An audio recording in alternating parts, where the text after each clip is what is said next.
하나님의 말씀 봅니다. 사도행전 11장, 사도행전 11장 1절에서 3절을 보고 16절에서 18절 말씀을 보도록 합니다. 제가 먼저 1절을 봅니다. 유대에 있는 사도들과 형제들이 이방인들도 하나님의 말씀을 받았다 함을 들었더니 베드로가 예루살렘에 올라갔을 때 할례자들이 비난하여 함께 봅니다. 이르되 내가 무할례자의 집에 들어가 함께 먹었다 하니. 그 다음에 16절입니다. 16절부터 18절 같이 봅니다.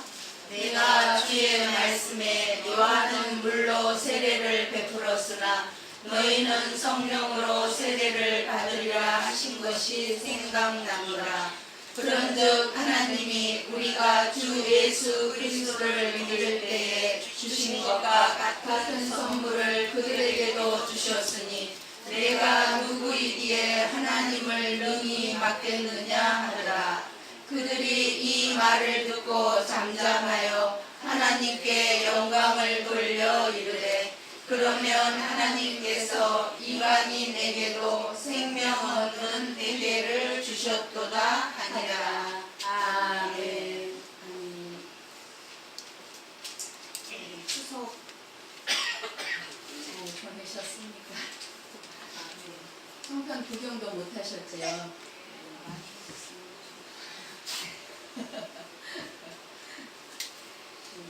페르시아에 네 아들을 둔 왕이 있었습니다. 이 왕은 네 아들이 화목하고 서로를 붙들어주고 서로를 생각하면서 화합하고 살기를 원하여서 네 아들을 불러놓고 한 가지 명령을 했습니다. 지금부터 내 말을 잘 들어라. 첫째 아들은 겨울, 둘째 아들은 봄, 셋째 아들은 여름, 넷째 아들은 가을에만 종원 뒤편에 있는 망고나무를 관찰해라. 정해진 계절에만 망고나무를 바라보고 있습니다. 다른 계절에 망고나무를 봐서는 안 된다. 네 아들은 아버지 왕의 명령에 그대로 순종했습니다. 1년 후 왕은 네 아들을 불러놓고 물었습니다. 자, 이제부터 너희가 보라고 한 계절에 본 망고 나무를 나에게 설명해다오. 네 아들의 대답은 다 틀렸습니다. 첫째 아들이 대답합니다. 망고나무가 불에 타고 남은 폐허 같은 나무입니다. 둘째 아들은 대답합니다. 입이 푸르고 싱그럽습니다. 셋째 아들은 꽃은 장미처럼 너무 아름답습니다. 넷째 아들은 주렁주렁 열린 열매가 너무 탐스럽습니다. 이렇게 왕은 네 아들의 각자 본 그 관찰한 이야기를 듣고 네 아들의 손을 서로 잡아주면서 교훈을 주었습니다. 너희들의 대답은 다 맞다. 틀린 사람은 아무도 없다. 망고나무는 계절마다 다 다른 모습을 보여준다. 그러니까 한 가지 모습만 보고 그것이 그 사람의 전부인 것처럼 생각해서는 안 된다. 이것이 내가 너희들에게 주는 교훈이다. 이렇게 말을 합니다. 왜 그렇습니까? 어느 한 면만을 보고 판단하는 것은 엄청난 잘못을 저지를 수 있기 때문입니다. 내 아들이 다퉜을 때 아버지의 입장에서 내 아들의 이야기를 들으면 내 아들의 이야기는 다 맞습니다. 틀린 아들이 없습니다. 그러나 자기가 본 것만 믿습니다. 자기가 본 것만. 한 가지 잘못으로 그 사람의 전체를 평가하면 안 된다는 것입니다. 내가 볼 수 없는 곳이 있습니다. 자주 말씀드리는 말씀이고 여러분들도 너무나 잘 아는 말씀입니다. 여러분들이 아무리 보고 싶어도 여러분의 뒷덜미는 여러분이 볼 수가 없습니다. 내가 걸어가는 뒷모습 내가 볼 수 없습니다. 나는 나를 너무 잘 알아 라고 생각하지만 더욱이 어떻습니까?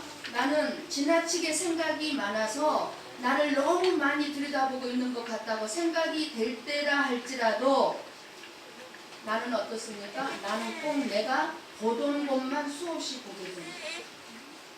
여러분들이 보던 것만 보죠. 여러분들이 거울을 집어들면 어디를 자주 봅니까? 얼굴만 봅니다.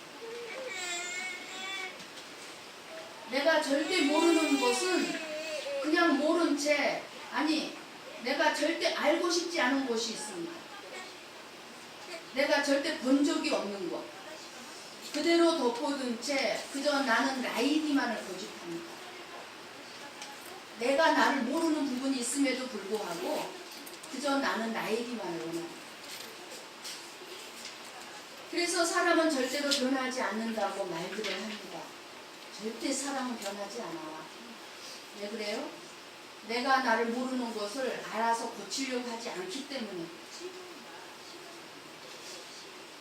그래서 내가 변화되려면은 내가 모르는 것, 가려운 것, 내 마음이 아픈 것, 정말 기억하고 싶지 않은 그때를 보아야 합니다. 내가 이 땅에 태어나서 지금까지 살아오면서 내가 기억하고 싶지 않은 상황들이 있을 것이고 환경들이 있을 것입니다. 그러한 뒷모습을 볼 수 있도록 우리는 앞에 다른 손거울 하나가 더 필요합니다. 나의 뒷모습을 보려면 거울 하나만 가지고는 안 돼요. 또 다른 거울이 하나가 있어야 돼요. 또 다른 그 거울이 무엇이겠습니까? 하나님의 말씀입니다. 하나님의 말씀. 하나님의 말씀은 저와 여러분의 모든 것을 보여주십니다. 내가 볼 수 없는 나의 모습을 다 보여주시는 게 하나님의 말씀입니다. 오직 하나님의 말씀을 듣는 사람만이 나를 모르는 곳을 보게 되기 때문에 변화되어 갈 수 있는 것입니다. 그런데 하나님의 말씀을 듣지 않으면 절대로 나를 볼 수가 없기 때문에 그런 사람들은 절대로 그래서 변화될 수 없는 사람. 오늘 말씀은요, 저와 여러분에게 무엇을 말씀하시고자 하실까요? 어쩌면 11장 말씀은 10장에 나오는 말씀이 그대로 기록이 되어 있는 부분이 많습니다. 베드로의 체험입니다. 이방인 고넬료가 복음을 받았다는 소식을 듣고 사도들과 유대인으로서 할례받은 성도들이 베드로를 책망하고 비난합니다. 뭘 책망합니까? 왜 이방인에게 복음을 전했느냐? 왜 이방인들에게 세례를 주었느냐? 뿐만이 아니에요. 왜 그들과 함께 먹고 자고 했느냐? 왜 그들과 사귀느냐? 그래서 베드로는 자기가 체험했던 바를 차근차근 설명을 해주면서 반문을 합니다. 내가 누구이기에 베드로가 내가 도대체 누구이기에 하나님을 능히 맡겠느냐. 하나님 이방인도 사랑하시고 구원하시려는 하나님의 의도를 누가 막을 수 있겠느냐 그 말. 나나 여러분은 내가 미워하는 사람 사랑할 수 없고 구원받지 않았으면 좋겠다 할지 모르지만 그 하나님의 의도, 그도 사랑받고 그도 구원받기를 원하는 그 하나님을 어떻게 막을 수 있겠느냐. 하나님의 일에 거침돌이 아니라 아름답게 쓰임 받으시는 저와 여러분이 되시기를 축원합니다. 아멘. 하나님은 지금도 내 가족, 나의 친구들, 심지어 내가 보기 싫어하는, 내가 미워하는 사람까지도 하나님은 구원받기를 원하고 계십니다. 사도들과 할례받은 성도들이 왜 베드로를 비난했습니까? 예수님의 말씀보다 자신들의 생각, 그리고 자신들의 경험, 자신들의 지혜를 더 앞세웠기 때문입니다. 예수님의 말씀을 다 잃어버렸어요. 예수님의 말씀보다 자신들이 할례를 받았다는 사실이 더 중요했기 때문이에요. 저 이방인은 할례 받지 못한 자들, 저 죄 지은 자들, 우리는 할례 받은 자들, 우리는 죄를 짓지 않는 자들, 이렇게 생각합니다. 사도들과 이 성도들은 믿음이 없는 사람들이 아니라 은혜와 성령이 충만한 사람들이었습니다. 성령 충만함을 입었는데도 불구하고 비난을 합니다. 비난하는 사람입니다.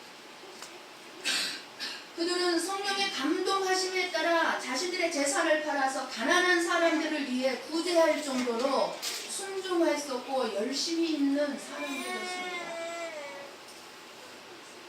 그런데 한 가지 자신들이 유대인이라는 민족적인 우월감과 그것으로 인해서 이방인들을 무시하고 부정하게 여기는 것이 문제였습니다. 이것 때문에 예수님의 말씀에 불순종했고 이것 때문에 베드로를 비난했던 겁니다. 여러분은 누군가를 비난할 때 여러분의 마음을 잘 관찰해 보십니다. 저와 여러분에게도 이런 모습이 없는가 돌아볼 수 있어야 합니다. 저와 여러분에게도 반드시 있을 것입니다. 주님의 말씀보다, 주님의 뜻보다 그저 내 생각, 내 경험, 내 가치관, 내 지혜가 앞서는 것 없습니까? 그래서 비난하게 됩니다. 내 생각, 내 가치관, 나는 그렇게 안 살아. 이런 마음. 혹시 여러분이 어느 누구에 대해서 분노하고 있다면, 어떤 일이나 누군가에 대해서 불편한 마음이 내 안에 있다면, 주님은 과연 나의 이런 마음에 대해서 어떻게 생각하실까요? 한번 깊이 생각해 보시기 바랍니다. 나는 피해자야. 나는 억울해. 그 사람은 누가 봐도 지금 잘못 살고 있어.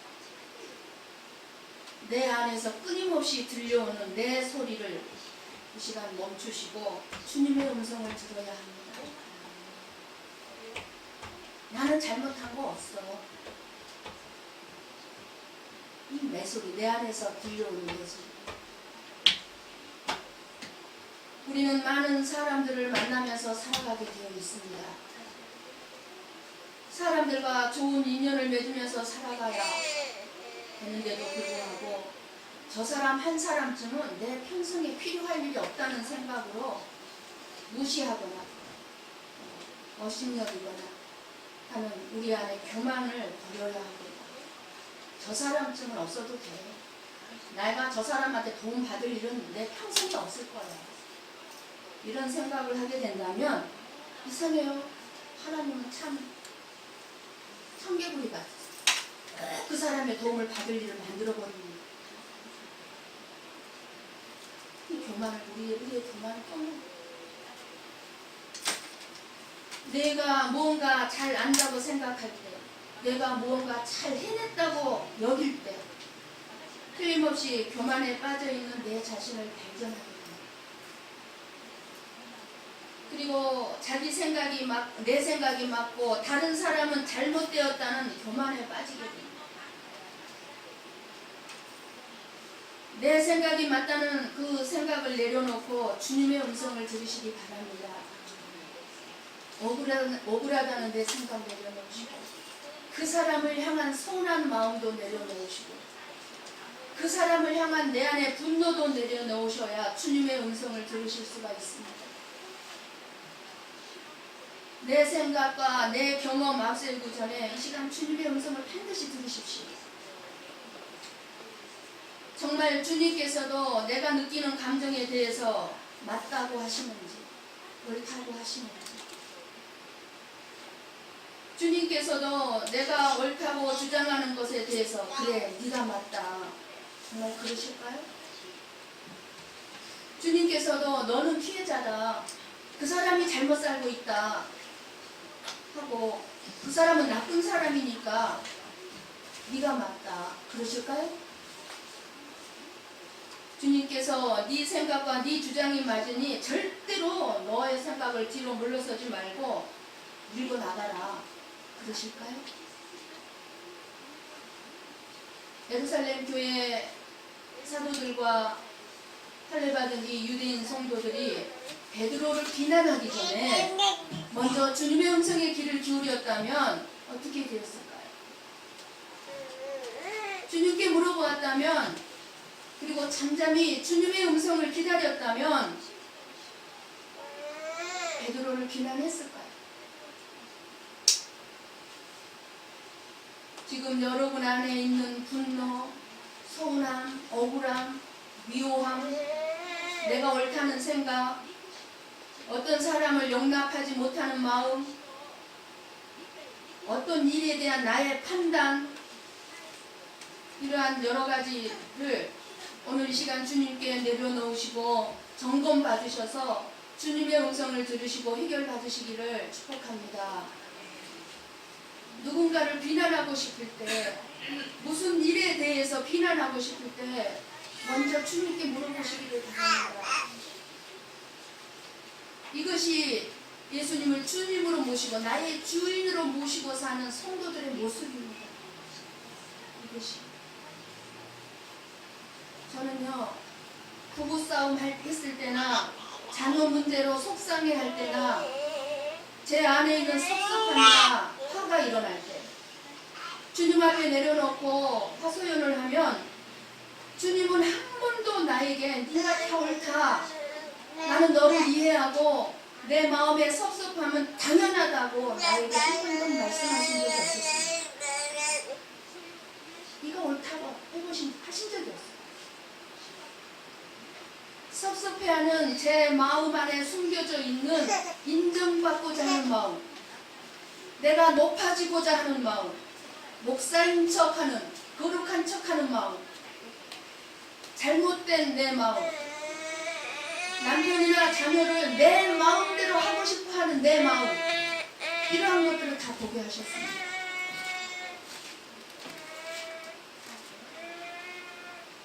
저의 억울함을 주님께 고백하며 내려놓을 때 주님은 너의 억울함은 아무것도 아니야 라고 말씀하셨어요.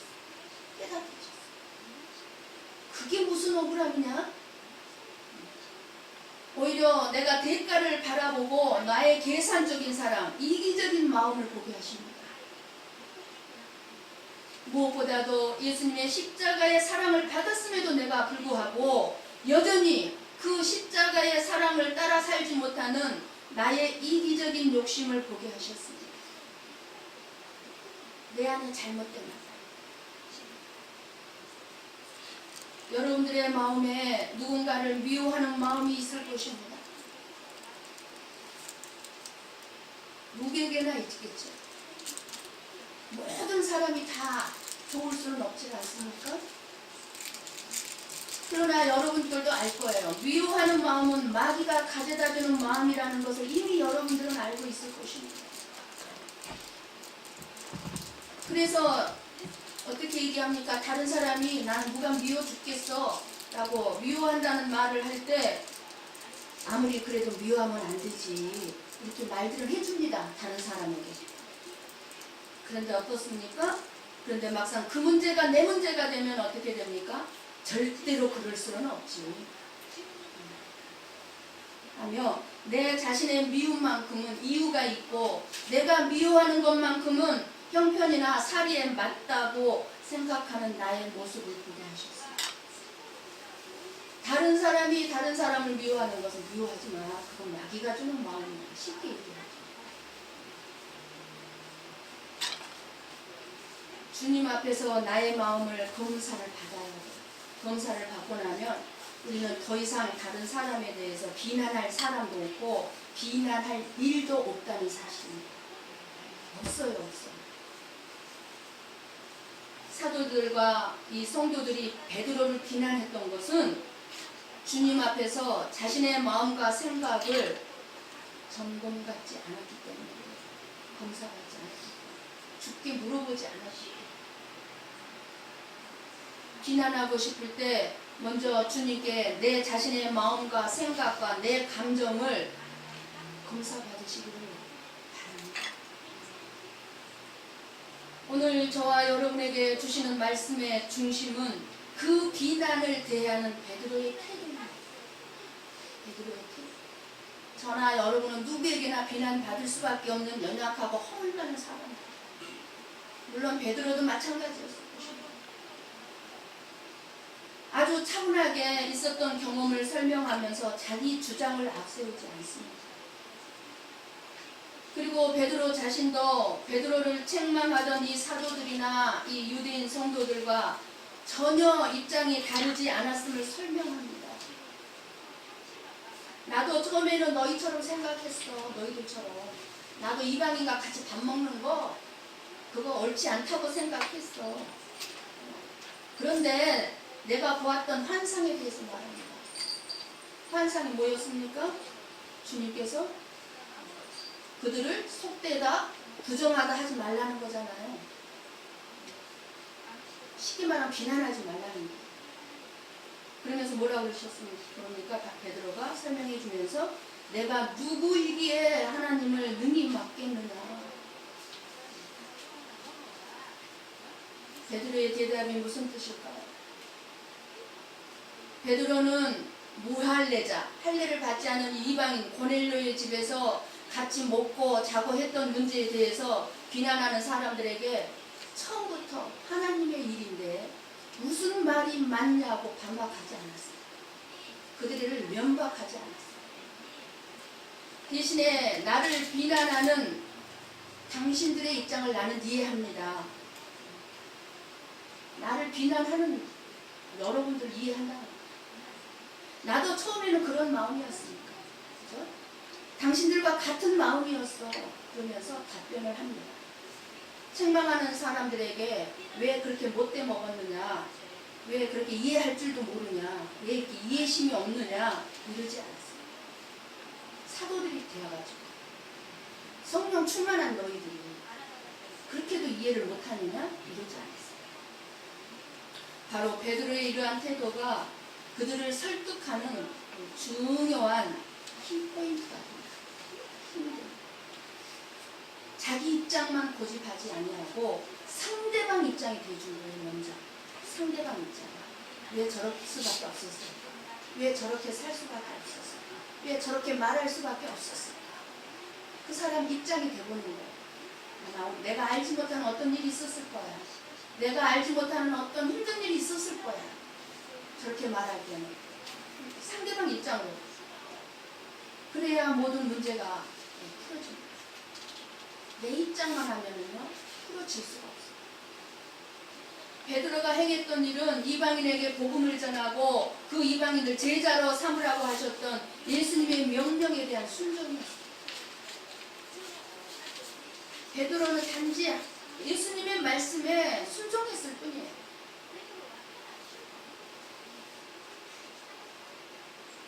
베드로는 자신들의 어리석음과 자신들의 고집, 자신들의 불순종을 모르고 있는 그들을 책망하고 비난할 수 있었어요. 화를 낼 수도 있었어요. 왜? 사도들쯤 돼가지고 할례 받은 성령 충만한 성도들이 돼가지고 얼마든지 책망할 수 있었어요. 기분이 상했을 수 있어요. 그런데 그렇게 하지 않았어요. 내가 누구이기에 하나님을 능히 맡겠느냐. 하나님께서 지금까지 부정하다고 사람 취급도 하지 않았던 이방인에 대해 주님께서는 내가 구원하겠다. 내가 그들을 사랑하겠다. 내가 너희와 똑같이 기이 여기겠다고 하시는데 누가 막을 수 있냐는 거예요. 하나님이 내가 그들을 구원하겠다는데 누가 막을 수 있냐. 하나님이 하신다 하면 아무도 막을 사람이 없다는 것입니다. 아무도. 믿음이 무엇입니까? 믿음. 우리가 믿음 하는데 내 뜻과 하나님의 뜻이 다를 때 하나님의 뜻을 따르는 것이 믿음입니다. 우리는 너무나 많은 부분에 내 뜻과 하나님의 뜻이 다릅니다. 여러분, 내 뜻을 주장하지 마시고 하나님의 뜻을 따르는 믿음의 소유자들이 되시기를 축원합니다. 아멘. 사랑하는 성도 여러분, 어떻게 구원받으셨습니까? 내가 다른 사람보다 믿음이 좋아서 구원받았습니까? 내가 다른 사람보다 믿음이 좋아서 목회자로 세움받았습니까? 하나님이 능히 누구도 막을 수 없는 그 하나님의 사랑이 나를 구원하신 것입니다. 누구도 막지 못하는 하나님의 사랑이 나를 구원하십니다. 나 같은 이방인도 구원하시는 것이 하나님의 뜻인데 누가 막을 수 있겠는가? 여러분이 하나님을 막을 수 있겠습니까? 하나님의 뜻은 반드시 이루어지고 하나님은 하나님이 반드시 일을 이루십니다. 베드로는 주님의 뜻을 모르고 어떤 그런 할례받은 자로서의 민족적인 우월감에 빠져있던 이 유대인 성도들의 눈을 그냥 확 열어서 주님을 바라보게 했다는 것입니다. 자기의 비난받은 자기를 변호하거나 나를 좀 알아달라, 나를 좀 인정해달라 변명하는 것이 아니라 자기를 비난했던 사람들의 눈을 열어서 오직 주님께로 향하는 거예요. 오직 주님께로만.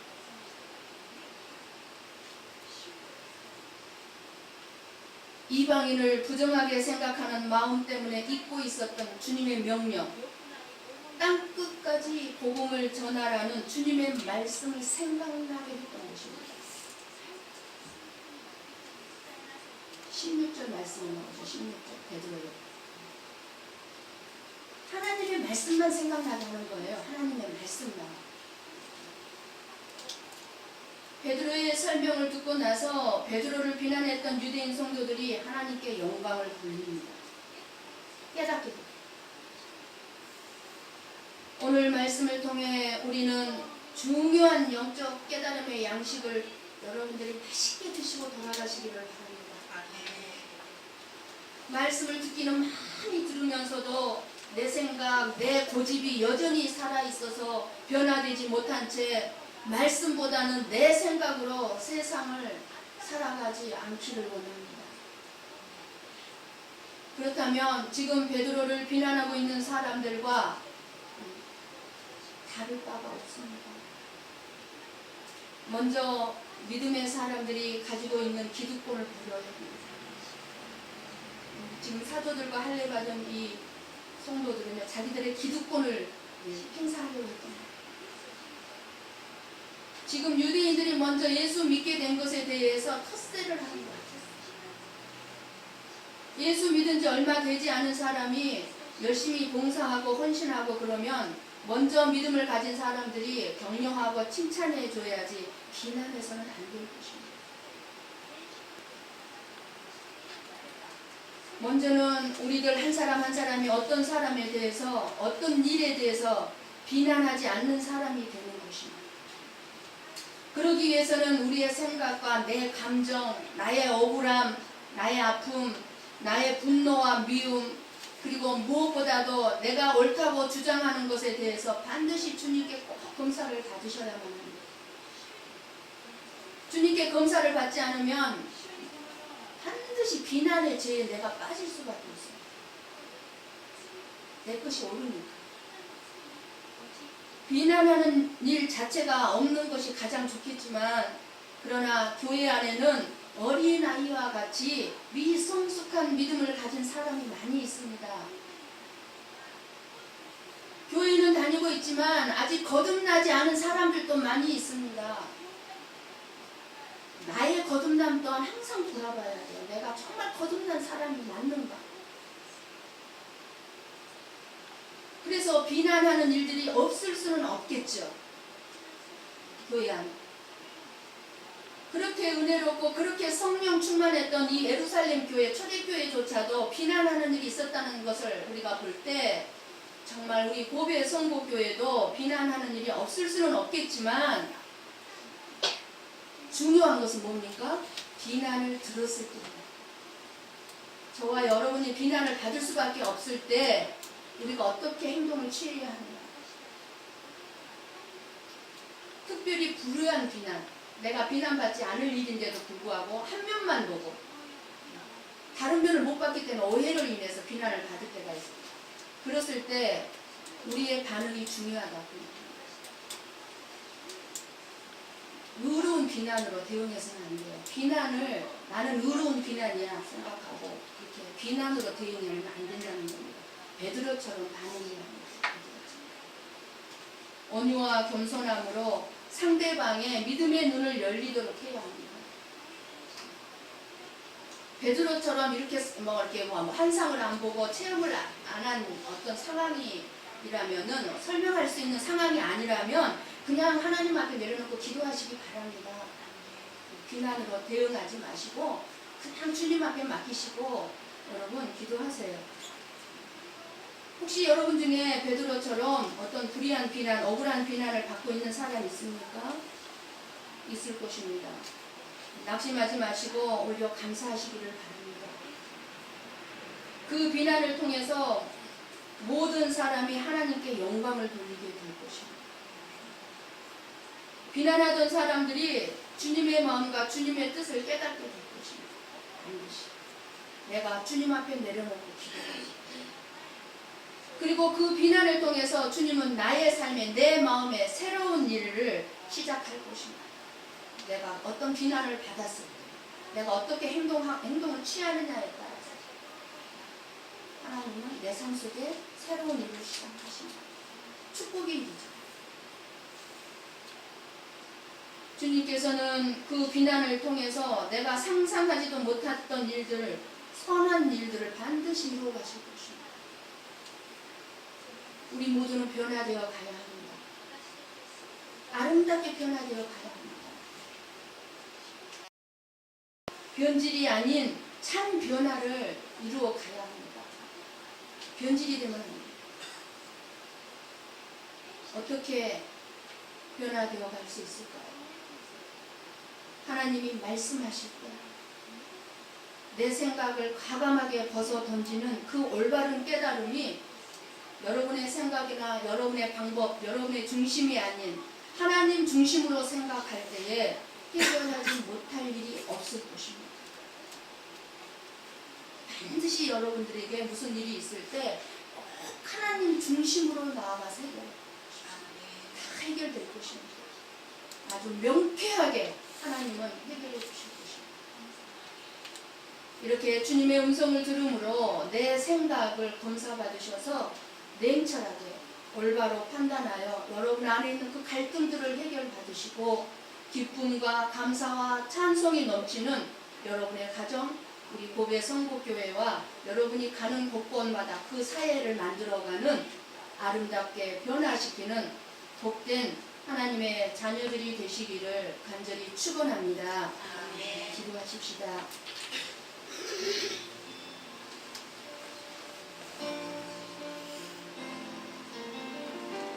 여러분 마음속에 누군가를 비난하고 싶은 마음이 있습니까? 미워하는 마음이 있습니까? 아니면 반대로 누군가가 나를 미워합니까? 아니면 누군가가 나를 계속 비난하고 있습니까? 주님 앞에 내려놓으십시오. 여러분의 마음을 검사받으시기를 바랍니다. 여러분들이 잘못하지 않을 수도 있습니다. 틀린 일이 아닐 수도 있습니다. 그렇다 할지라도 주님 앞에 내려놔보십시오. 주님의 음성을 들으십시오. 주님이 뭐라고 말씀하실까요?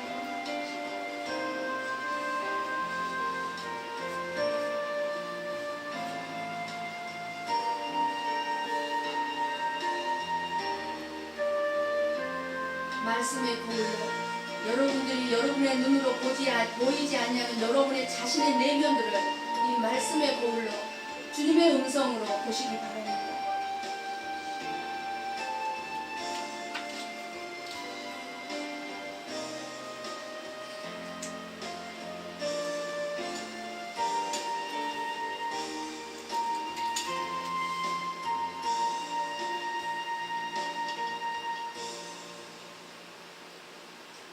하나님 아버지, 정말 저희들을 책망하지 아니하시고